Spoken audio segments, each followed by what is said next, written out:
How did I tear my ACL not once but twice all in the same knee? It's all from playing basketball, to be honest with you. All right, let's go back a little bit, right? For me, growing up, I've always played sports. I played soccer, I played football, I played basketball, and I was good at all of them. Overall, I was an athlete, right? But going into, let's say, college, I just don't know what happened to my body. I think, certain things caught up to me, maybe not stretching enough. But going into my freshman year of college, and this was around August 11th, 2017. I know the exact date because I remember it verbatim. And yeah, we were playing a scrimmage game. We were literally at 24-hour fitness, and I literally just jumped. I jumped to try and block somebody's shot, felt something, felt the pop, landed awkwardly. My friend said, yo, I just saw your knee do some weird stuff. Like literally like shifted midair. Are you okay? And I'm like, no, bro, I need to sit down. Can somebody sub in for me? And that's when I first tore my ACL, and it was a partial tear because I went to the doctors and they literally told me it's a partial tear. You'll be back in literally 8 to 16 weeks. Just for now, the biggest thing I want you to do is just focus on recovering, no running, nothing. I'm not gonna lie, I didn't listen. I kept going to the gym. I kept working out.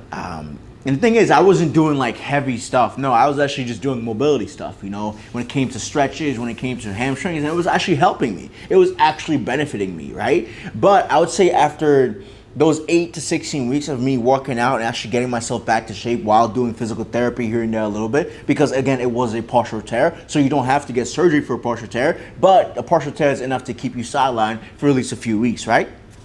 So while strengthening my hamstrings, and over a year goes by, I'm feeling amazing again. I started playing sports again, and this was around sophomore year of college. And I was basically playing a game in the rec center versus all the other guys that are on the team. And bro, playing good, playing amazing. 3 games in, 4th game, go for a Euro, jumped off the right leg. I'm like, fuck. And this time, it did not just feel a partial tear. This time I felt my knee trembling. And I'm talking about. And the crazy thing is, the following day, had a plane to catch to go to my girlfriend to help her move from another dorm to another dorm because she was leveling up in her dorm room, right? And bro, that was the most painful plane ever. Literally, my legs were like this the entire time. I was on crutches the entire time. I felt helpless, and I absolutely hated it because I'm one person where I don't like being in a position where you're forced to help me for basic human needs. At that point, I just feel like an asshole. That's just me. It's like, why am I not walking and you're pushing me around? I'd rather just fucking push it through. But we had to go through that process. I went to Clemson, helped her move in. She was able to get everything in. I even helped her. I pushed a few things. And, I did it all on a torn ACL. And when I got back, that's when around winter time.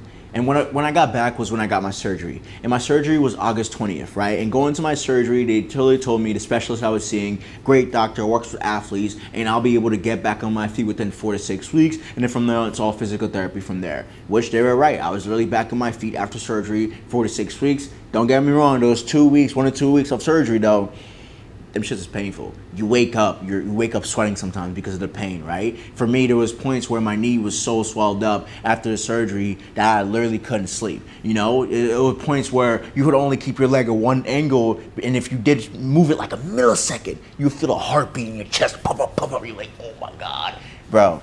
Those were the worst feelings ever, and I would never wish that on my worst enemy because I literally felt like I couldn't fight it. I felt I couldn't fight it. And the crazy thing is, the entire time, I was running my personal coaching business, and it was all in person. So through surgery and through tearing it, I was still driving to my clients' houses. And it got to a point where, around like winter, and I was still doing this, even past this, I went to one of my client Kevin's house to train him, and we had a usual 8 a.m. Saturday morning. Bro, I did a full split on crutches on ice in his driveway. He came out, he's like, are you okay? Are you okay? I'm like, yeah, I'm good.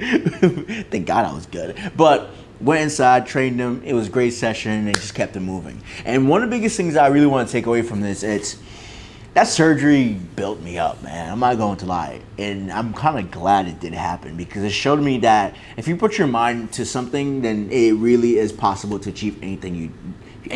You know, anything you put your mind to, it's really possible to do. And it's just a matter of pushing through the hard times. And if you have an end goal in mind, keep pursuing that end goal, even when it gets hard, you know. And for me, there were times during that surgery, bro, I cried. There were times where I felt like this wasn't going away. There were times I was like, am I crippled for the rest of my life? Because this is the second time this happened. What am I gonna do after this? Am I gonna be crippled? Am I gonna be in a wheelchair? Am I even gonna be able to walk at 30? I literally was asking myself that, but I didn't focus on that, right? What I focused on was growing my business, was follow through with what I told my clients I was going to help them with, which I did, was literally showing up for myself when it came to recovery, physical therapy, which I did. It was painful as fuck, but I did. At physical therapy, what they do, especially like 1 week, 2 weeks, 3 weeks, it gradually gets you in there, gradually do some stretching, and in about week 6 and 8, they start taking your knee. They like bite down on this. I'm like, oh no. That's what I knew, bro. I was crying like a little bitch. You know what's crazy? All the women that were there for their ACL injuries that were doing that, they didn't shed a fucking tear. Bro, I was crying, bro. And I like crying, but I was like, oh my God, this is painful. While the girl next to me, same surgery, is looking at me like, you okay? I'm like, yeah.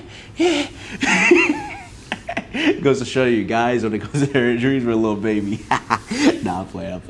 But yeah, that surgery taught me a lot. You know, it showed me that anything is possible. It showed me that if you have a goal in mind, if you keep pursuing it, over time you will accomplish it. It showed me that nothing is ever too big to actually stop you. Just a matter of how you think about it, your perspective behind it. And that's what I was able to do through that surgery, was overcome all these things, overcome a bad, negative mindset perception about myself, and what I was able to do. You know, overcome my mental hurdles when it came to even going back to leg workouts, right? Because there was a time I was like, can I even do a squat again? Can I even do this again? And it was just all starting it slow, taking my time, building patience. And for me, that injury taught me a lot. You know, with that 2-3 year time span of just hell, I learned a lot about myself. I learned a lot about what I was able to do. I learned a lot about what I can do and how I can do it. And most importantly, I just learned a lot overall.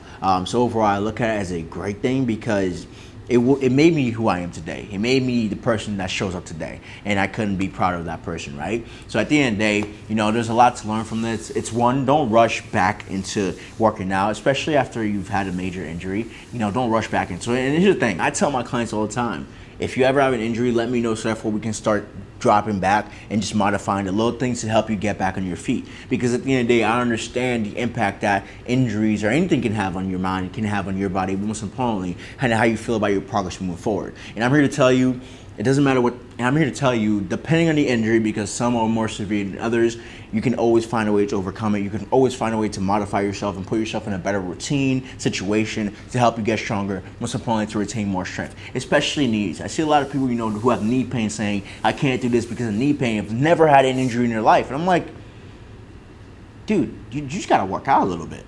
You got to work on your mobility a little bit, especially if your hips are tight, your knees are tight, and you've never had an injury. I would much rather you do that before just jumping right back into running, before jumping right back into squatting, and before jumping right back into doing anything, right? I would just focus on building your mobility first, so therefore you could slowly build your way up. And that's one thing I would definitely take away from it, is be patient and build your way up. Don't be afraid to try new things. Don't be afraid to test new things, but make sure you're always in the mindset to where you actually can. Most importantly, physically, you're ready to actually take that next step.